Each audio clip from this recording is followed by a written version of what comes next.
Listen to me. Somewhere along the way, you forgot how to breathe. Not the kind of breathing your body does, but the kind your soul needs. You wake up every day already tired.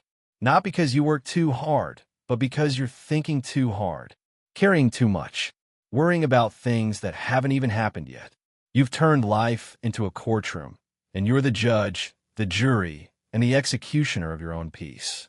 Every mistake is a life sentence. Every delay feels like a disaster. Every setback feels like the end of the world. And I'm here to tell you, it's not. You weren't born to live under pressure. You were born to live with purpose. You weren't created to be stiff, scared, and stressed. You were created to grow, to try, to fall, to laugh, to rise again. But when you take life too seriously, you stop living it. You stop smiling. You stop dreaming. You stop trusting the process. You don't need more control. You need more courage. You don't need more fear. You need more faith. You don't need to tighten your grip. You need to loosen your heart. Because the truth is this: life is not trying to break you. It's trying to build you. So breathe. Stand tight. Let go of the weight you were never meant to carry. You're not behind. You're not finished. And you're definitely not done. Life isn't meant to be carried like a heavy backpack every single day, and yet that's exactly how most people are living. They wake up already tense, already bracing for impact, already preparing for problems that might never come. The mind starts stacking responsibilities, expectations, regrets, and fears on top of each other until the emotional load becomes so heavy that just existing feels exhausting. When you move through life like this, every step feels harder than it needs to be. You're not tired because you're weak. You're tired because you're carrying more than your heart was designed to hold. A backpack is meant for the essentials, not for everything you've ever owned. In the same way, your life is meant to hold purpose, growth, and joy, not every mistake, every worry, and every imagined disaster. But when you take life too seriously, you start treating every moment like a final exam. One wrong move, and you think you failed. One delay, and you think you're behind forever. That kind of thinking doesn't make you disciplined, it makes you tense. And tension over time turns into burnout. The problem isn't that you care. Caring is good. The problem is that you care without balance. You care about what people think. You care about getting it right. You care about not messing up. And all that caring, without any breathing room, becomes pressure. Pressure that tightens your chest. Pressure that steals your sleep. Pressure that drains the color out of your days. You start moving through life like you're constantly under attack, instead of like you're on a journey. When you carry life like a heavy backpack, you stop noticing the small good things. You stop enjoying the process. You stop allowing yourself to be human. You forget that growth is messy. You forget that learning involves falling. You forget that joy comes from lightness, not from control. You begin to believe that seriousness equals success, when in reality, flexibility is what keeps you alive on the inside. Letting go of that heavy backpack doesn't mean you stop striving. It means you stop strangling yourself with unrealistic expectations. It means you stop punishing yourself for being in progress. It means you allow room for mistakes, laughter, rest, and wonder. You start walking lighter, thinking clearer, and living fuller. Life was never supposed to feel like a constant burden. It was meant to feel like movement, discovery, and growth. When you release the weight of taking everything so seriously, you don't become careless. You become free. Free to try again. Free to fail forward. Free to enjoy the journey while you're becoming who you're meant to be. Taking everything too seriously drains your joy, your energy, and your creativity, and most people don't even realize it's happening. It starts small. You begin to overanalyze conversations. You replay moments in your head. You worry about how you're perceived. You put pressure on every decision, every outcome, every step. Over time, that mental weight builds up. What used to feel natural now feels forced. What used to feel exciting now feels heavy. You're not living anymore. You're managing life like a stressful project with no room for mistakes. Joy can't survive in an environment where everything feels like a crisis. When your mind is constantly on alert, scanning for what could go wrong, it never relaxes enough to enjoy what's going right. You might achieve things. You might stay busy. You might look productive on the outside, but on the inside you feel dull, tense, and tired. That's what seriousness without balance does. It keeps you alive physically, but slowly shuts down your emotional and creative life. Creativity needs space. It needs play. It needs curiosity and freedom. But when you take everything too seriously, you suffocate that space. You stop experimenting because you're afraid to fail. You stop expressing yourself because you're afraid of being judged. You stop trying new things because you're afraid of wasting time. So instead of growing, you start repeating the same safe patterns. And while that might protect your image, it stars your spirit. Energy works the same way. When you're constantly tense, your body is always in survival mode. Your nervous system stays activated. Your thoughts race. Your muscles stay tight. That uses up enormous amounts of energy. You wonder why you're exhausted even when you haven't done much physically, but mentally you've been running marathons. Worrying, calculating, predicting, and controlling everything is one of the fastest ways to drain yourself dry. And then there's joy. Joy isn't something you schedule. It shows up when you're present.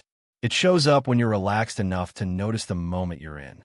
But when you're taking life too seriously, your mind is always in the future or the past. You're either stressing about what's coming or regretting what already happened. That leaves no room for right now. No room for laughter. No room for appreciation. No room for lightness. This doesn't mean you stop caring about your goals.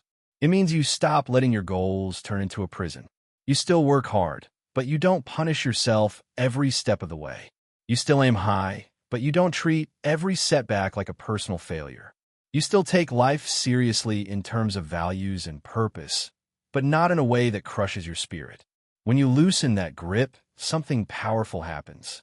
Your mind gets clearer. Your energy comes back.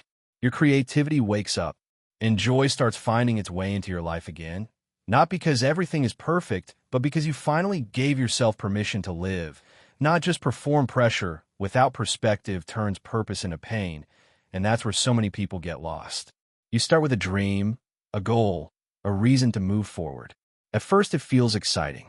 It gives you direction. It gives you energy. But somewhere along the way, you stop seeing the bigger picture. You stop remembering why you started. All you see is the weight of what you still haven't done. The gap between where you are and where you think you should be becomes a source of stress instead of motivation. When perspective is missing, every delay feels like a disaster. Every mistake feels like proof that you're failing.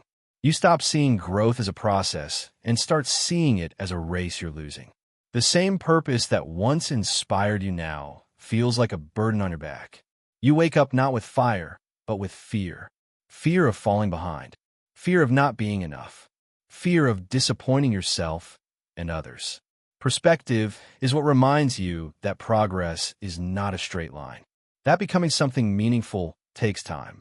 That no one who ever built anything great did it without confusion, setbacks, and moments of doubt.